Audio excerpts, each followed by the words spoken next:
একাদশ অনলাইনে ভর্তির আবেদন শুরু হচ্ছে আগামীকাল। আবেদন করতে লাগবে ১৫০ টাকা, যা বিকাশের মাধ্যমেও দেয়া যাবে। আবেদনকারী সর্বনিম্ন ৫টি ও সর্বোচ্চ ১০টি কলেজ পছন্দ করতে পারবে।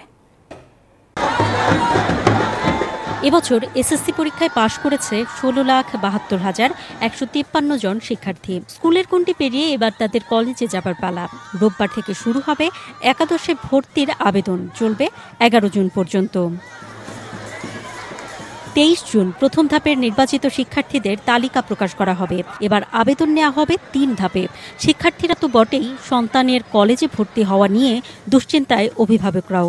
কোন একটা ভালো কলেজে ভর্তি হওয়াটাই মুখ্য উদ্দেশ্য। বিকাশে যে পেমেন্ট সিস্টেমটা এটা অনেক ভালো। আমাদের যে ছেলেপেলে যারা আছে তাদের জন্য আসন সংখ্যাটা যেন একটু বেশি করে। প্রথম দফা শেষে দ্বিতীয় ধাপের আবেদন করা যাবে ৩০ জুন থেকে ২ জুলাইয়ের মধ্যে, আর তৃতীয় ধাপের আবেদন চলবে ৯ ও ১০ জুলাই।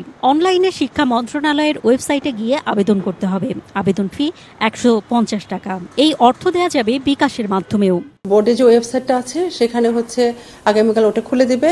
তারপর যারা অ্যাপ্লিকেন্ট আছে ওরা সেখান থেকে যে ইনফরমেশনগুলো চায় বোর্ড, সেগুলো ফিল আপ করে ওরা আবেদনটা শুরু করবে।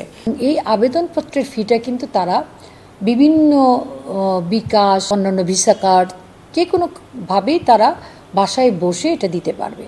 এবছর ৯৩% মেধা কোটা, ৫% বীর মুক্তিযোদ্ধা কোটা, ১% শিক্ষা মন্ত্রণালয় ও 1% মন্ত্রণালয়ের অধীনে দপ্তর সংস্থায় কর্মরত কর্মকর্তা কর্মচারীদের সন্তানদের জন্য রাখা হয়েছে।